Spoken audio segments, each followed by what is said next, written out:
اعوذ باللہ من الشیطان الرجیم بسم اللہ الرحمن الرحیم فادخلوا پس تم داخل ہو جاؤ ابواب جہنم کے دروازے میں خالدین فیہا ہمیشہ رہو گے ان میں فلبئس مثوی المتکبرین سو یقیناً برا ہے وہ ٹھکانہ تکبر کرنے والوں کا۔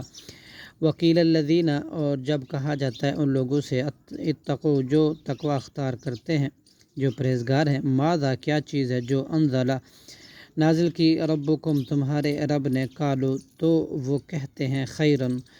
خیر نازل کی اس نے، للذین ان لوگوں کے لیے جنہوں نے احسن نیکی کی، فی ہذہ الدنیا اس دنیا میں، حسنتاً بدلہ ہے اچھا، وللدار الآخرۃ خیر اور البتہ آخرت کا گھر بہترین ہے، ولنعم دار المتقین اور البتہ بہت ہی اچھا ہے وہ گھر پرہیزگاروں کا۔ جنات عدن یعنی باغات ہیں ہمیشہ کے، یدخلونہا وہ داخل ہوں گے ان میں، تجری بہتی ہے، من تحتہا الانہار ان کے نیچے سے نہریں، لہم ان کے لیے ہوگا فیہا ان میں، ما یشاءون جو کچھ وہ چاہیں گے، کذالک یجزی اللہ اسی طرح جزا دیتا ہے اللہ المتقین متقی لوگوں کو۔ لہم الذین وہ لوگ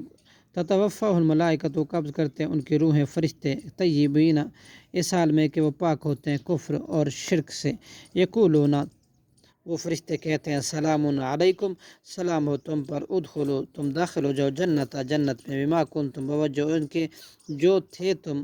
تعملون عمل کرتے، حل ینظرون نہیں انتظار کرتے، الا ان تأتیہم مگر یہ کہ آئیں ان کے پاس ملائکۃ فرشتے، او یاتیا یا آئے امر حکم ربی کا آپ کے رب کا، کذالک اسی طرح فعل الذین کیا تھا ان لوگوں نے جو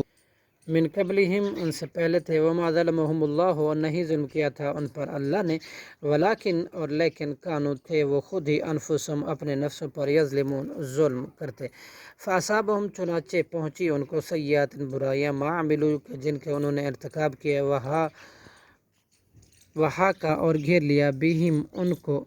ما کانوا اس عذاب نے جو تھے وہ بھی یستہزئون اس کے ساتھ مذاق کرتے۔ صدق اللہ العظیم۔